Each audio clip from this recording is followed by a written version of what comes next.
you very much to the University of Wales, Trinity St. David, and also to the Academy of Sinology for this opportunity to participate in such wonderful seminars. I feel truly humbled and honoured to join with everyone in celebrating 200 years of higher education at UWTSD, and also to commemorate the Academy's first provost, Professor Joel. So it's very fitting that the first topic is about learning, and my next talk will be about the application of this learning. Learning is, of course, lifelong, and we do so on the shoulders of giants. So I wouldn't be here today if it weren't for my many professors and teachers who've taught me so much about how to learn and also to really enjoy my learning. So the aim of this talk is very simple. Is to explore how Confucius enjoyed his learning. And my argument is that with Confucian thought, we can enjoy our learning too, whatever we're doing, wherever we are, whether we're at school, university, work, or home. Now, of course, Confucius needs no introduction. American sinologists Henry Rosemont Jr. and Roger Ames write that Confucius is arguably the most influential philosopher in human history. Just to get an idea of how much he influenced various cultures in the East and Southeast for over 2,500 years, philosopher Brian Van Norden asks us to imagine a person with the combined influence of Jesus and Socrates on the Western tradition. And that would be Confucius for the East. To this day in China, Confucius is celebrated not as a philosopher or a religious leader, but as the utmost sage and foremost teacher. Now, the text that I will be using today is the Analects, and it's considered one of the earliest and most authoritative accounts of the life and thought of Confucius. Now, throughout the ages, the Analects has taken different roles. So when Confucianism became the state ideology for China in 134 BCE, it was used as a primer for the princes, but also as a political and philosophical manual. During this time, it was also used as a sacred text for self-cultivation. And then in the last 600 years of imperial China, the Analects was part of the compulsory core curriculum for the civil service examinations. Most recently, the Analects is also a cultural symbol. So we heard that in 2019, when Chinese President Xi visited France, French President Macron gifted him with an original edition of the very first translation of the Analects into French. It was published in 1688. Now, beyond China, the Analects has also significantly influenced the ideology, ethical system, and education of Southeast Asian countries like Vietnam, Japan, and Korea. So the Analects really has inspired generations of scholars throughout time and space, and continues to inspire many today, because research on the Analects is very much a very vibrant field. So let's take a look inside. The Analects is actually structured as 20 chapters, or also translated as books. And in these chapters, there's a total of about 500 individual passages, as you can see here with my arrows. And these passages present as standalone quotes of Confucius, sometimes conversations that Confucius has with his students or other contemporaries, could even be observations about Confucius, and even quotes from his students and their conversations. Now, the translation that I will be using today on my slides is that of Burton Watson's, although I will make modifications. And where I haven't used Watson's translation, I will have specified on the slides. Now, when we look through the text of the Analects, there are various themes. And one of the very core themes is that of learning. But more specifically, this idea of enjoying learning, which perhaps comes as a surprise to some people because people feel that education in the Confucian heritage cultures today seem to be very focused on exams and academic achievement, in some ways related to the tiger parent mentality. But when we return to the source, the origin of Confucian thought, Confucius himself, we see quite the opposite. And this is apparent from the very first passage in the Analects. So let's take a look at that now. So the master being Confucius, said, learning and constantly applying this learning, is it not enjoyable? To have friends coming from afar, is it not delightful? Feeling no discomposure when not understood by others, is one not an exemplary person? So this is actually quite a catchy opening. I mean, who doesn't want to enjoy themselves, win friends and influence people, and not get depressed? You know, when you read this, you get the idea that he's very positive, very carefree. And I can imagine if Confucius was talking in front of me, he'd be smiling. Now, I couldn't find a photo of Confucius smiling. You sort of get the picture here. And you can imagine him saying, you're learning and practicing. Are you enjoying yourself? You have friends coming from afar. Isn't that wonderful? And even if others don't recognize you, does that really matter to an exemplary person? So he's really living this. And through the questions, he's inviting us to see things from his perspective. Now, Confucius's love of learning is not simply in the first passage, it's throughout the text. For example, in the 5th chapter, Confucius says that in a village of 10 households, so that's a small hamlet, then certainly might be people who have similar virtues, but no one who can surpass him for his fondness for learning.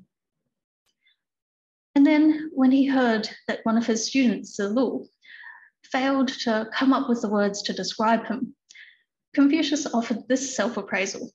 He said, why don't you just say he's a person who's so impassioned that he forgets to eat, who's so joyous that he forgets to be worried, and who grows into old age without noticing time passing by.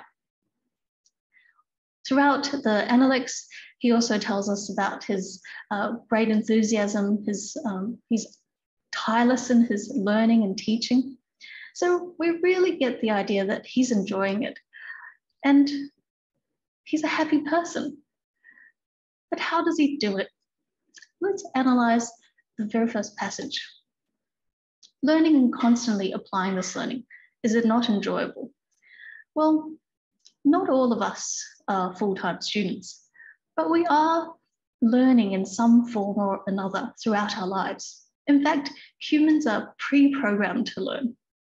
According to British psychologist Ellen Baddeley, he tells us that many successful species like butterflies, ants, etc., come into the world pre-programmed with the equipment to survive. Humans, however, are species that can only survive by learning, and without learning, we would have no language, tools, transport, and little in the way of society.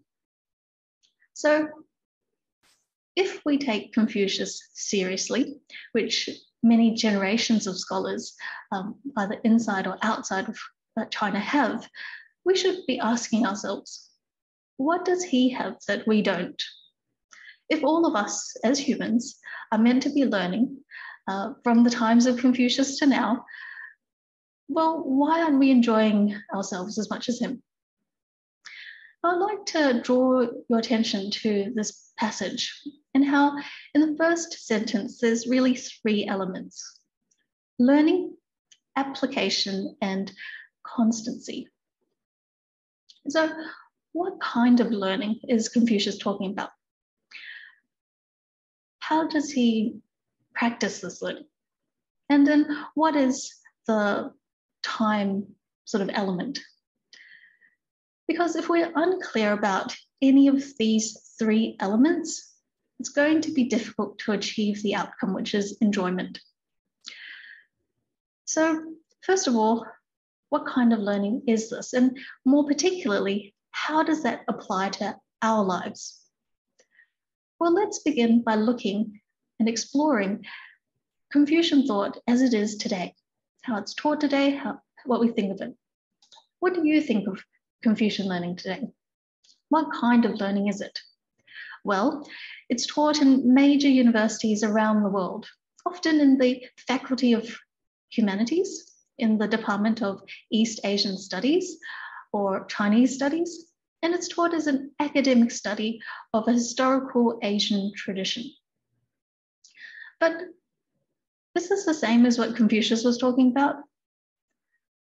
I'd beg to differ. Confucius talked about his teachings as something for everyone.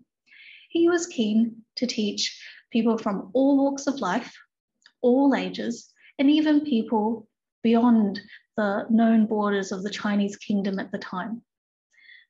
So his kind of learning was more than just something historical or simply relegated as Asian.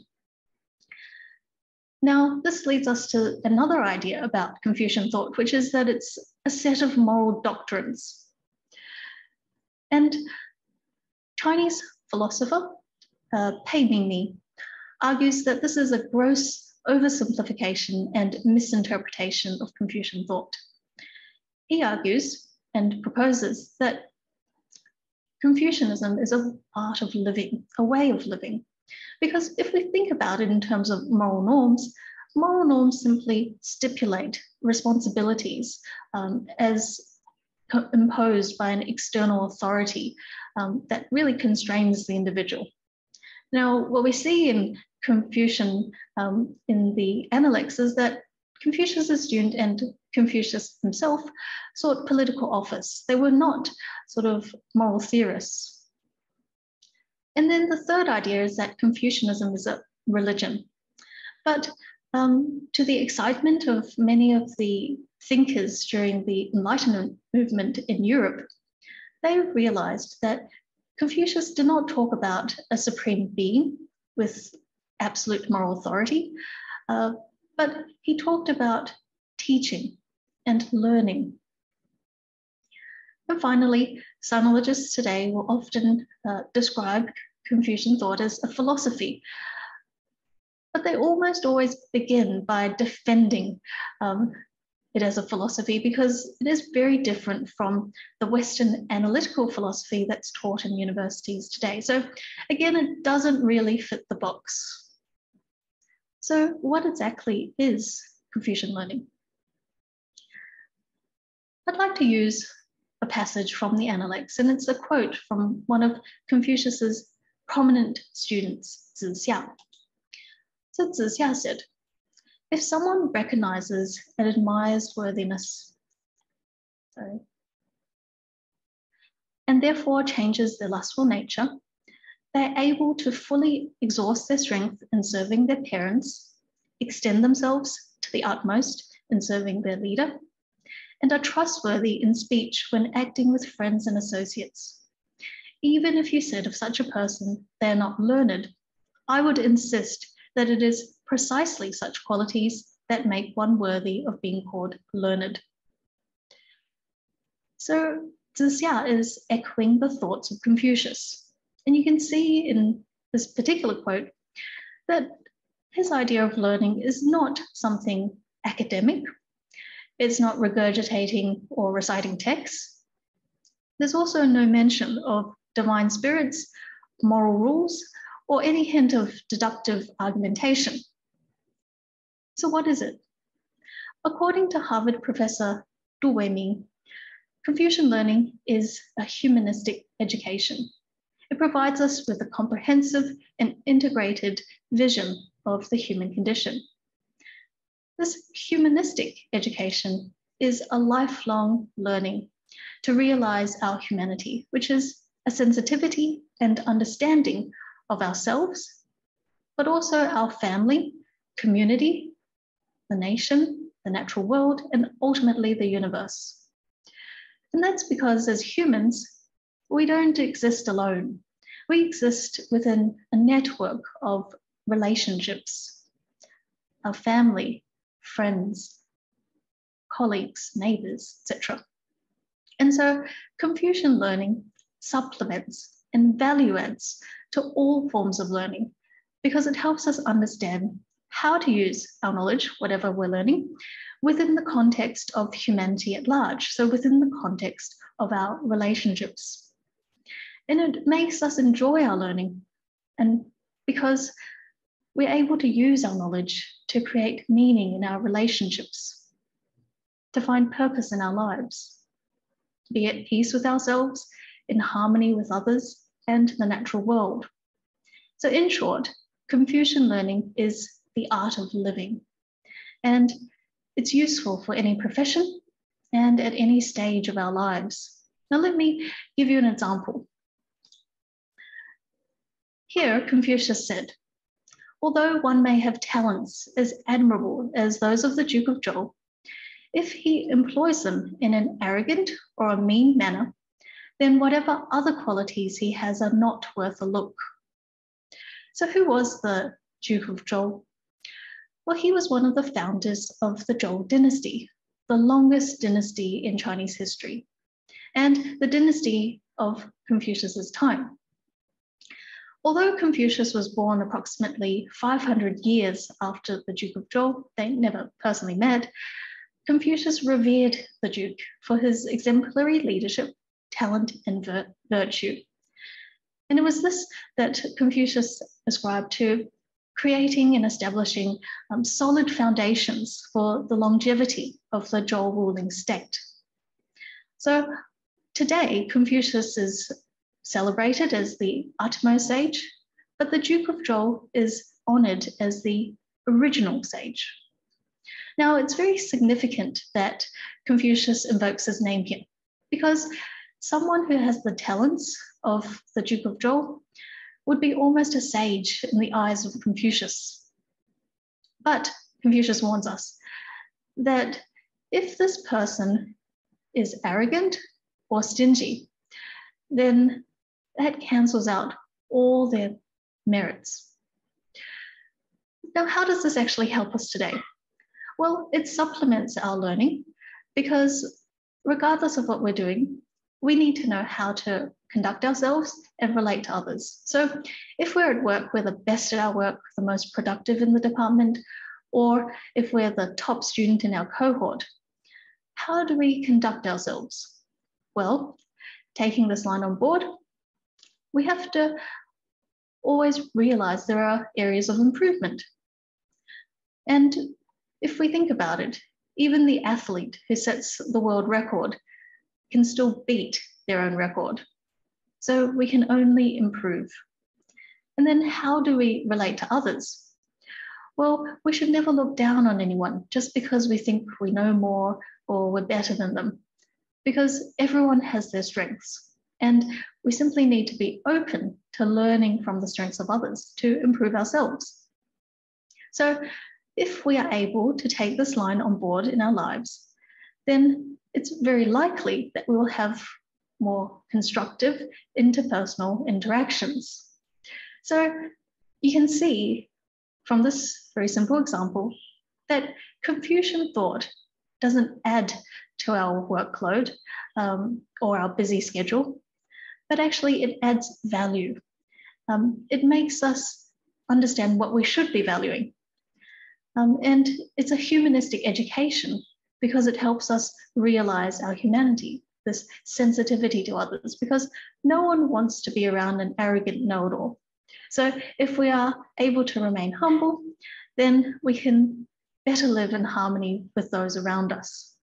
And it's also a humanistic education because it's centered on human life and humanity at large. Now, you might say that these passages are quite isolated. They sound like maxims or fortune cookie sayings.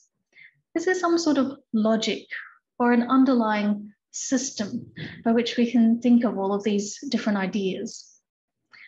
Well, ancient commentators and modern scholars have noted that there's a particular passage in the 7th chapter which encapsulates Confucian learning. So Confucius says here, aspire to the way, hold on to virtue, be grounded in humanity, and immerse in the arts. So a better way of understanding this passage is to think about it from the metaphor of a tree. So if we think of a tree, the most visible part of the tree is the top, right? The branches, leaves, flowers, and fruits. And that would represent the arts. Now, the arts in the historical context refers to the 6 Confucian arts, like writing and calculation, essentially basic skills that any literate person in ancient China would need to get by. But if we're thinking about it from the modern context, these arts refers to any career, skill, all forms of learning. It would be able to refer to any discipline in a university or any skill provided by a vocational training institution and more. So just like the fruits on the tree that others can enjoy, well, the fruits of our labor are our knowledge and skills that we can offer to others. We can offer to our organization, to our family, to the community. So that's this idea of immerse in the arts. Now, where do these arts, how do they develop? Well, if we think of the metaphor of the tree again, how exactly do these fruits, leaves, branches, how do they flourish? How do they remain healthy? Well, this stems from the trunk and the roots ultimately. So that's the next part, to be grounded in humanity. So the trunk of the tree is also very visible, it's above the soil, and that represents this idea of humanity. So whatever we're doing, whatever arts, so whatever career or scholarship we're developing, we have to bring it back down to this idea of humanity, which is a sensitivity to the feelings of others. And Confucius advocates that whatever we do, we always have to be cognizant of the consequences of our actions on others. So that's how we use our skills and our knowledge. So let's use a very simple example to put these ideas into perspective. Now, imagine if you're working as an accountant. Well, you can also be involved in Confucian learning. How? Accountancy is your art.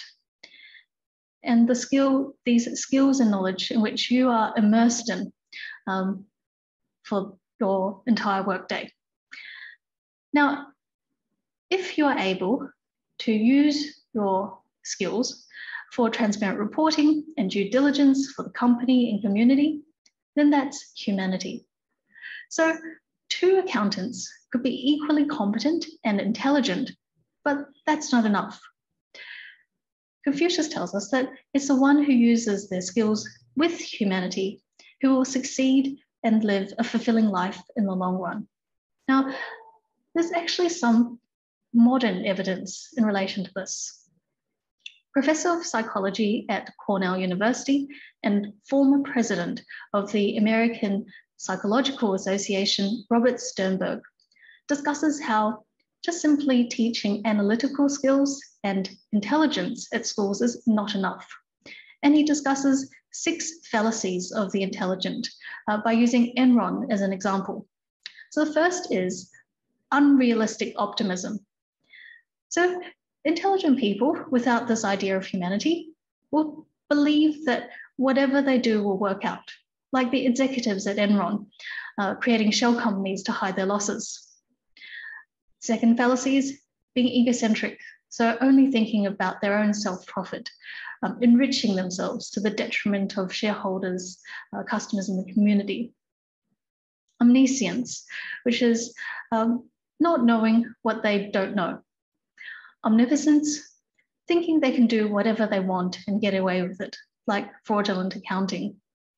Omnipotence, which is thinking they can do whatever they want, like cooking the books, insider trading. And ultimately, ethical disengagement, so blatantly ignoring the ethical implications of their actions. And Sternberg concludes that the smarter they were, the more they thought that they were immune. And this makes us think of what Confucius said about someone who had the talents of the Duke of Zhou. But if they were arrogant, what does that mean? It means that they think they know everything. They'd be blinded to their own weaknesses, their faults, and they wouldn't listen to anyone.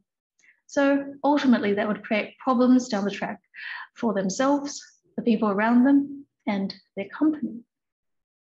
So Sternberg argues for the teaching of wisdom, and he proposes a very widely accepted, balanced theory of wisdom.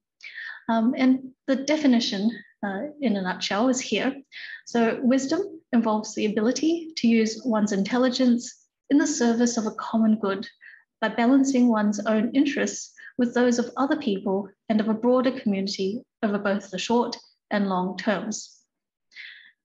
Now, you can see at the very core of his theory of wisdom is really about thinking of others and of the common good. And in Confucian terms, that would be humanity.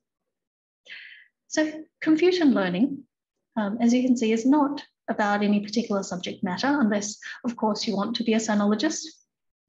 But it teaches us how to use our knowledge, similar to what Sternberg is advocating about the teaching of wisdom. How to use our knowledge, whatever that might be, to think about why we're doing what we're doing, what's the underlying motive, and what is the overarching goal. So how can we fit what we're doing into the bigger picture of the greater humanity or even the natural world and environment?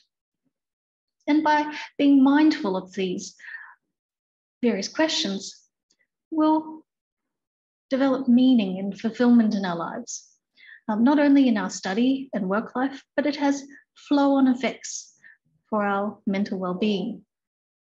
And then we can really enjoy what we're doing. Now, I've only really talked about the top of the tree and the trunk. Confucian learning actually has a deeper dimension. Unlike the trunk that has a part under the soil that leads to the roots, if we continue to practice and develop our humanity, that leads us to our virtue and the way. So the virtue and the way are represented, you could say, by the roots of the tree, using that metaphor again. So because the roots are underneath the soil, it's mostly invisible. And that's somewhat like our heart and our mind, the thoughts in our mind. Even though we can't see them, they actually connect us to everyone and everything around us, just like how the roots connect us to the earth. So it's a heart of care that makes us reach out to others. And it's a mind of concern that makes us think about the natural environment. And this is very important in understanding Confucian learning. Virtue, you could say, refers to this common good, and the way is this interconnectedness with other people. Now, I'd like to spend some time talking a bit about the way, because it is such a central concept in Confucian and Chinese thought. But we're going to talk about the Confucian perspective on the way. And most people think it's quite abstract, but actually it's very practical. So the way, or Dao in Chinese, according to early dictionaries like the Erya, essentially meant a single direct path without any crossroads or fork roads like the picture here. And then it took on a more abstract meaning of maybe a principle that we follow in our lives. And then during the times of Confucius, it took on a philosophical concept of the way, a natural order in which all things, people, and events flourish. So if we follow this way, then we will realize our potential, but we'll be in harmony with all other things as well. Now, obviously, we're most interested in the way of human living. So let's take a look at that. The way of human living is realized through our various relationships. And Confucian thought boils down these relationships into 5 fundamental relationships: in the family, between parent and child, between partners and siblings, and in the workplace or in the community, between leader and team member, and friends. Now, if we break these relationships further down, you'll get 10 different roles with their inherent obligations. So, for example, a parent who nurtures, cares, and teaches their child, that's this concept of compassion.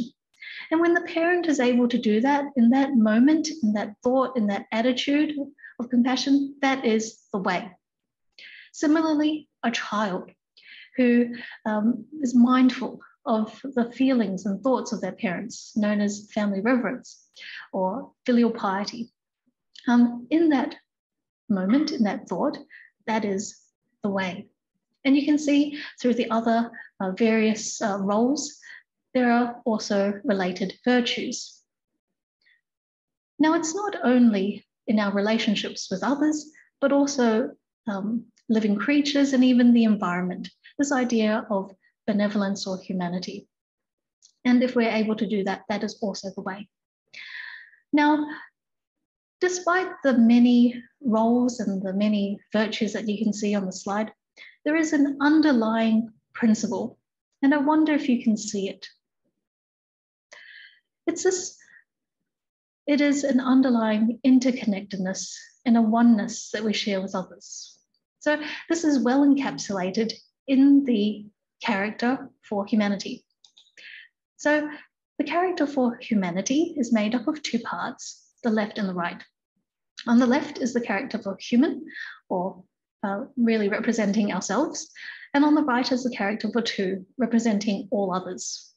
So if we can think of all others at the same time as we think of ourselves, then that's humanity.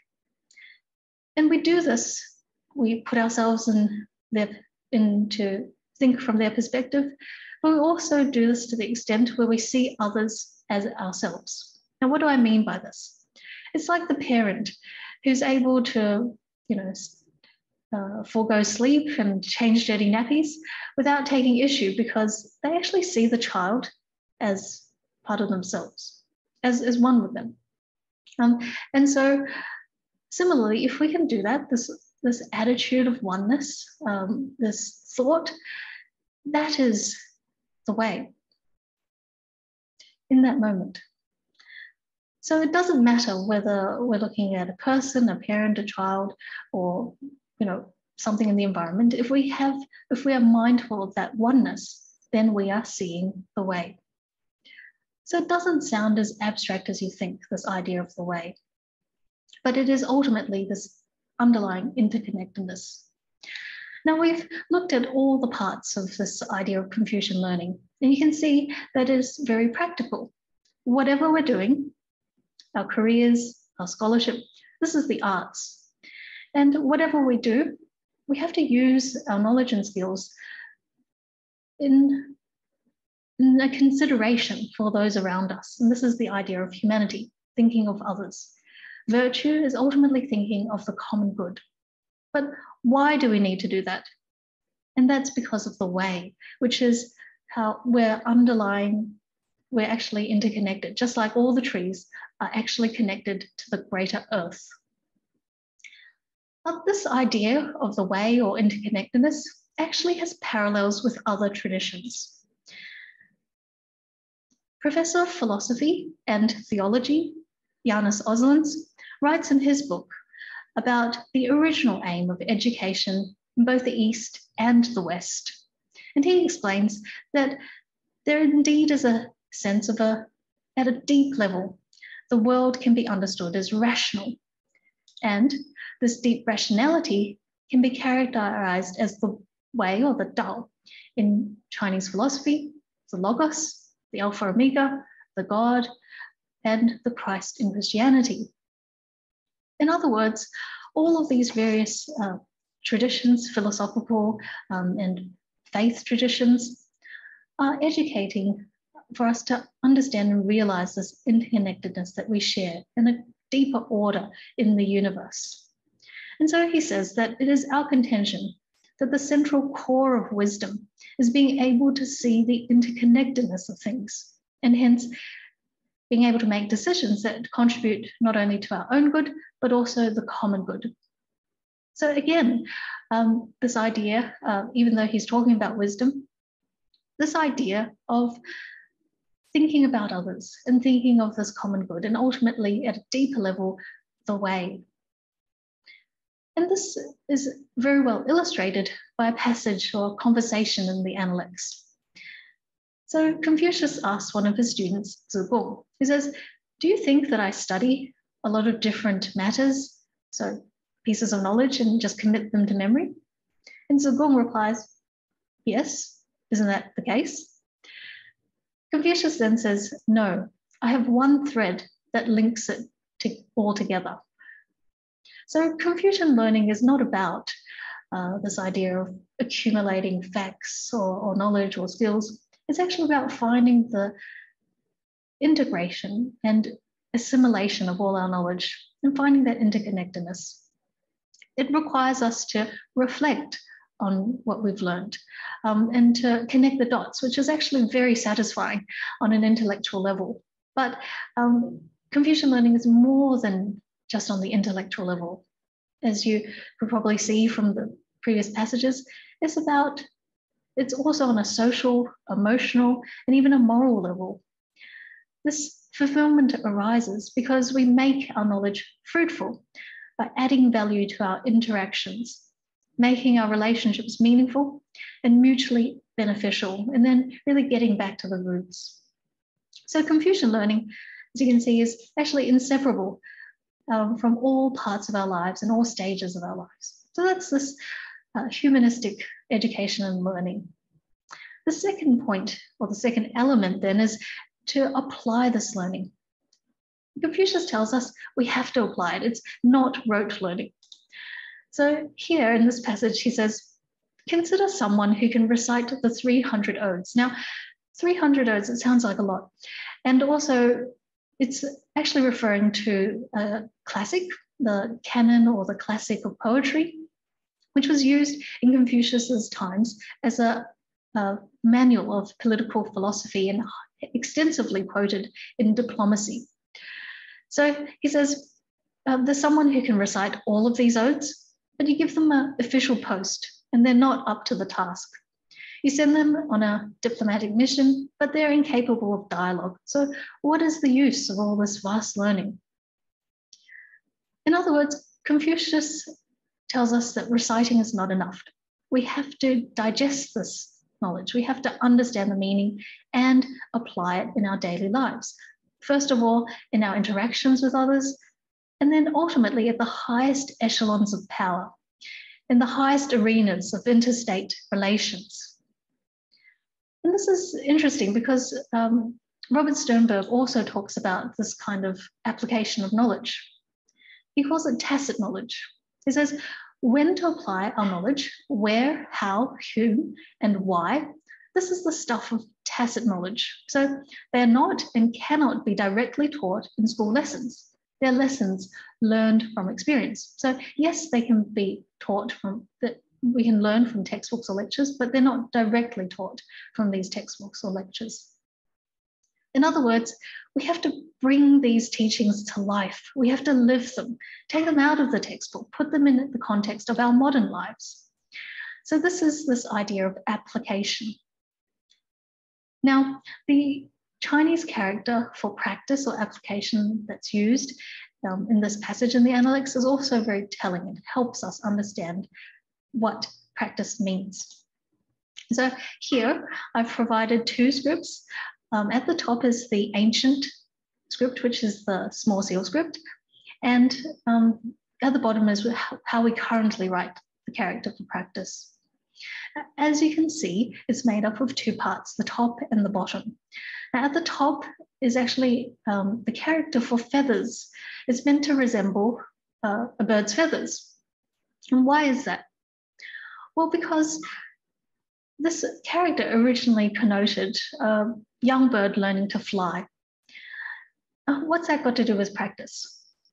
I wonder if you've ever seen a young bird learn to fly. Now, if you have, you'll know that the parent bird takes the young bird to a higher ground or a ledge, and then the parent bird will stand in front of the young bird and flap its wings. The young bird will imitate. Then after a while, the parent bird will fly off, and the young bird will try to fly off and imitate. What happens is that they land flat on the ground. What do they do next? Well, they simply pick themselves up and repeat the whole process again and again and again and again, day after day after day, until one day they flap their wings and they fly into the sky and they soar high and higher. And that's when they've fully achieved and realized their practice. Now, what does the practice of birds got to do with humanity or humans? Well, it's very interesting because there's, say, 3 points that we can learn from this. First of all, in this process of practicing, we will make mistakes. That's a certainty. But we must not give up. Like the bird that simply picks itself off the ground and continues trying. The bird doesn't give up. And ultimately, the third point is that we will succeed. If we don't give up, we will succeed. So that's this idea of practice and the idea that we need to keep going. But what are we practicing? Well, we're practicing and applying the mindset that we learn from texts like the Analects. So to give you an example, Confucius says in chapter 4, when you see a worthy person, think about how you can equal them. When you see an unworthy person, reflect on your own conduct. Now, notice that there's nothing theoretical or academic about this. It's related to how we interact with others and our mindset on a daily basis. Now, it might sound simple, but some people, when they see others being more virtuous or competent, they feel jealous or they feel annoyed that they have to be compared to that person. Confucius tells us here that it'd be more productive to examine the strengths of others and see how we can emulate them, because we can't control others. We can only improve ourselves. And similarly, when we see an unworthy person, some people would judge them, disapprove of them. Confucius tells us that it would be more productive to see their faults, but then reflect immediately on ourselves. And even if we have these faults on a minor level, we should try to change ourselves. So in other words, this person serves as a useful reminder for us. Now we understand the theory. How do we practice? Well, every time we meet others, we have to practice. It's like the bird flapping its wings. If we start to feel jealous or judgmental, then we've failed. We've fallen flat on the ground. But if we realize our thoughts, we can pick ourselves up, reset our mentality, and start again. Start from scratch.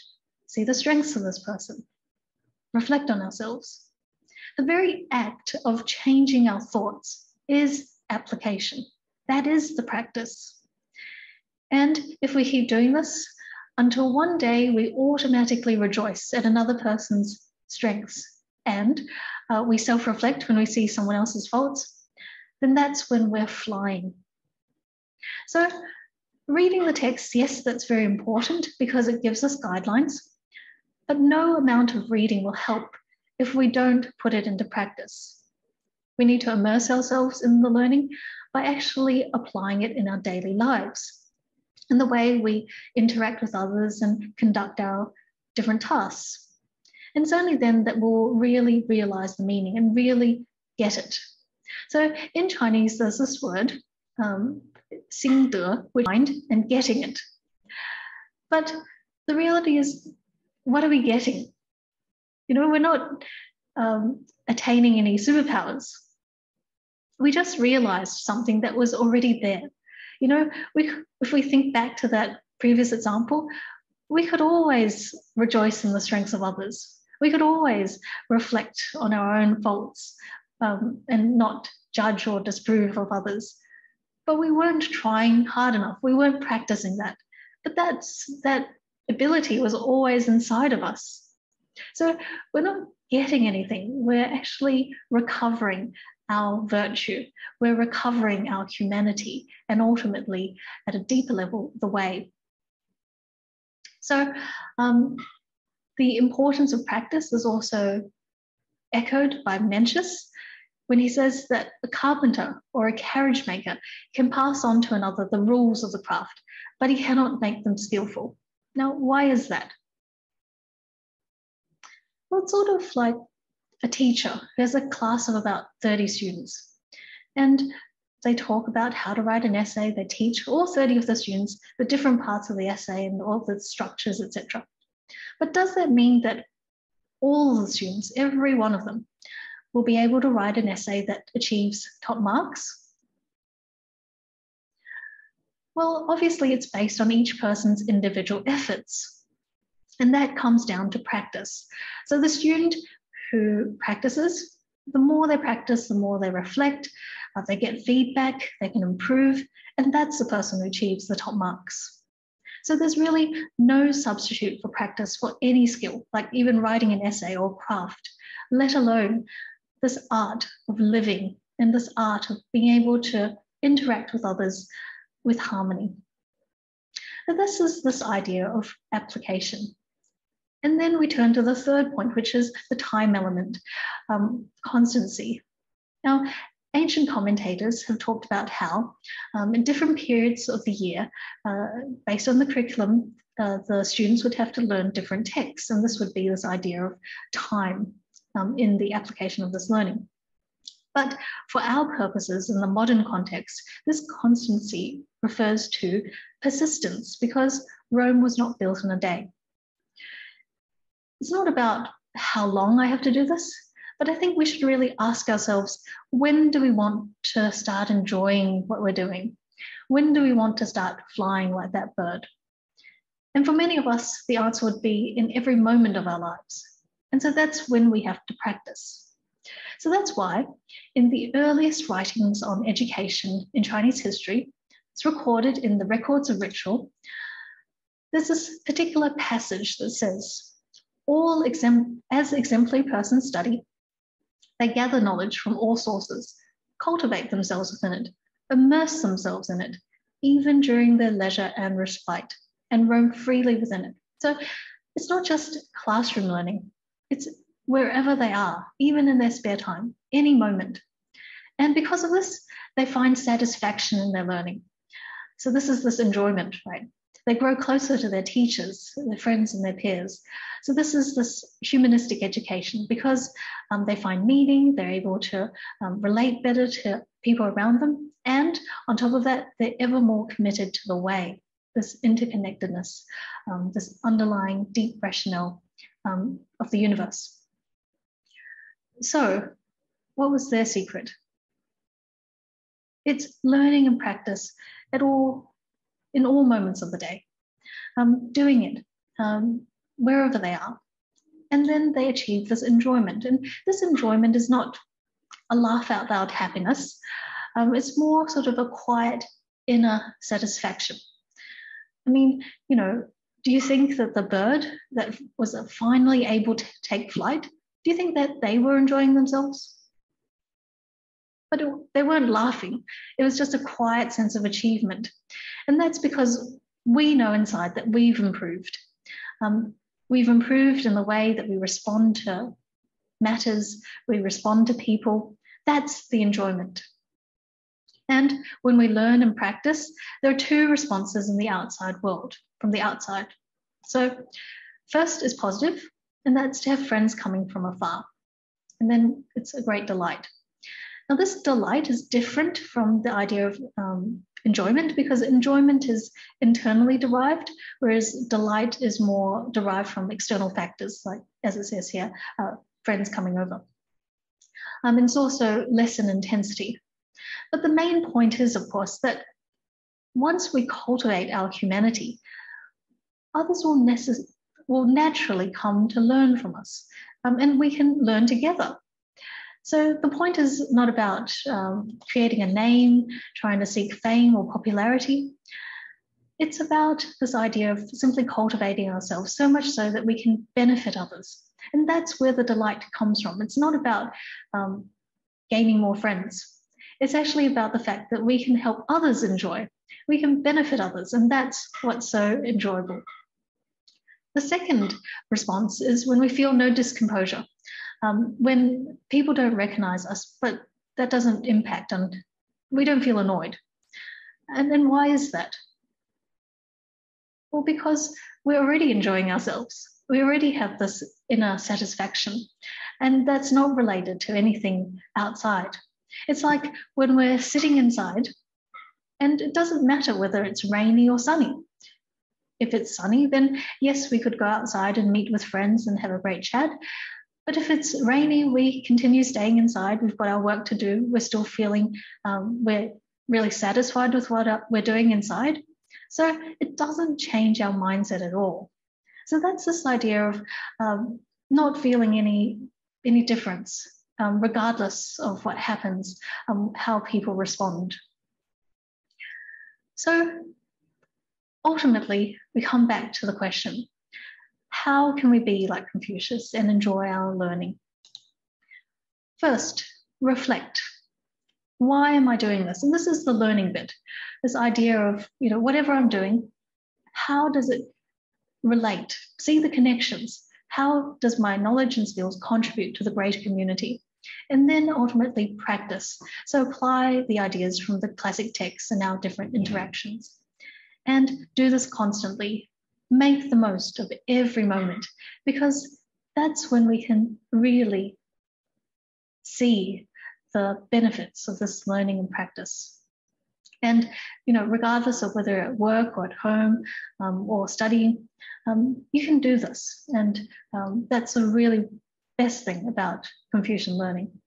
So I'll stop there and open the floor for some questions. And in the next talk, we'll talk more about this idea of practice, but through etiquette. Thank you very much.